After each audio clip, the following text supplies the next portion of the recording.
మీ మధ్యకు యేసు ప్రభు మిమ్మల్ని ప్రేమిస్తున్నాడని, సువార్త యేసు ప్రభు మిమ్మల్ని ప్రేమిస్తున్నాడు, లోకాన్ని ప్రేమిస్తున్నాడు, లోకాలను మిమ్మల్ని ప్రేమిస్తున్నాడండి.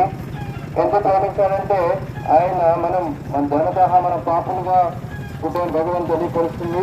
ఈ పాపంలోనే పుట్టి పాపంలోనే జీవించి పాపంలోనే మరణిస్తే నిత్య నాశనమని అది మన దేవుడితో వివేగాలు ఎడబాటని భగవంతుని తెలియపరుస్తుందండి. ఆ రీతిగా దేవుడు మిమ్మల్ని ప్రేమించి ఆ నిత్య నాశనాన్ని తప్పించడానికి సువార్తని మధ్య తీసుకొచ్చాడండి. ఆ సువార్త కొన్ని నిమిషాలు మీ మధ్య వినిపించడానికి మేమందరం వచ్చామండి. కొన్ని నిమిషాలు 2-3 నిమిషాలు నేను చెప్పబోతున్న ఈ ప్రభు మాట్లాడేందు మీరు శ్రద్ధ ఉంచాలి, లక్ష్యం ఉంచాలని ప్రభుని యేసుక్రీస్తునామమున మేము మనం చేస్తున్నామండి. రోమన్ రాసిన పత్రికలో 3వ అధ్యాయము 23-24 వచనంలో మాట ఉందండి. ఏ భేదమును లేదు, అందరూ పాపము చేసి దేవుని గ్రహించి మహిమను పొందలేకపోతున్నారు. అంటే ఏ భేదం లేదండి. ఇది నారాయణపురమా, లేకపోతే పక్కన గ్రామాలు, లేకపోతే దేశమా, లేకపోతే రాష్ట్రాలు, ఏ భేదం లేదనమాట. మనుషుల్లో భేదం లేదు, చిన్న పెద్ద భేదం లేదు. ఏ తారతమ్యం చదువుకున్నవారని లేదు, చదువులేనివారని లేదు, ధనవంతులని లేదు, దరిద్రం లేదనమాట. ఏ భేదం లేదనమాట.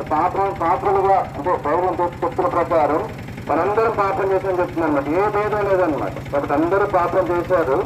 తనకు అనుగుణంగా దేవుని గురించి మహిమను పొందలేకపోతుందని బైబిల్ తెలియపరుస్తుంది అనమాట.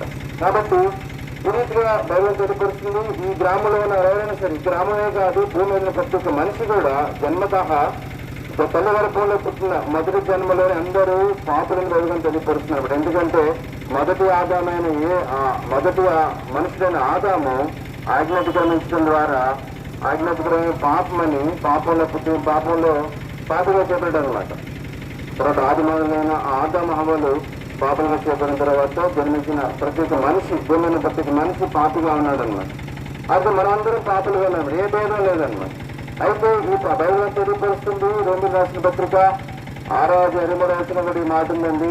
ఏలయనగా మరణం పాపం వల్ల వచ్చే మరణం, అయితే దేవుని కృపావరం మన ప్రభువైన క్రీస్తు యేసునందు నిశ్చయమని తెలియపరుస్తుంది అనమాట.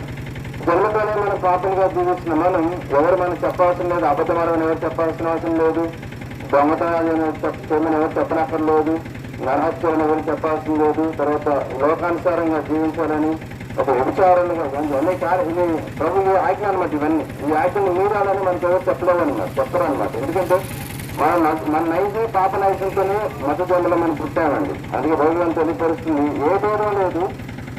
స్త్రీ వరకున పుట్టిన ప్రతి ఒక్కరు భూమిలో ప్రతి మనిషి కూడా ఏ భేదం లేక అందరూ పాపం చేసి దేవుని గురించి మనం పొందలేకున్న పరిస్థితి